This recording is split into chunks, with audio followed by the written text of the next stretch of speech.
Pinagpala ang mga nagdadalamhati sapagkat aaliwin sila ng Diyos. Pinagpala ang mga mapagpakumbaba sapagkat mamanahin nila ang daigdig. Pinagpala ang may matinding hangarin na sumunod sa kalooban ng Diyos sapagkat sila'y bibigyang kasiyahan. Pinagpala ang gumagawa ng paraan para sa kapayapaan sapagkat sila ituturing na mga anak ng Diyos. Kung ang mga nagmamahal lang sa inyo ang sa inyong mamahalin, anong gantimpala ang inyong maaasam? Hindi ba't ginagawa rin iyan ng mga maniningil ng buwis? Pag-ingatan ninyong hindi pakitang tao ang pagtupad ninyo sa inyong mga tungkulin sa Diyos, dahil wala kayong matatamong gantimpala buhat sa inyong amang nasa langit. Isipin ninyo kung paano tumutubo ang mga bulaklak sa parang. Hindi sila nagtatrabaho ni gumagawa ng damit, ngunit kahit si Solomon sa kanyang karangyaan ay hindi nakapagdamit ng singganda ng isa sa mga ito.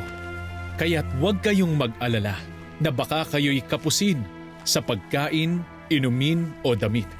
Ngunit higit sa lahat ay bigyang halaga ninyo ang kaharian ng Diyos at ang pamumuhay ayon sa kalooban niya at ibibigay niya ang lahat ng mga bagay na ito. Kaya nga huwag niyong alalahanin ang bukas sapagkat ang bukas sa mag-aalala sa sarili niya. Huwag kayong humatol na kayo'y hindi hatulan sapagkat hahatulan kayo ng Diyos ayon sa paghatol ninyo sa iba. Gawin ninyo sa inyong kapwa ang nais ninyong gawin nila sa inyo.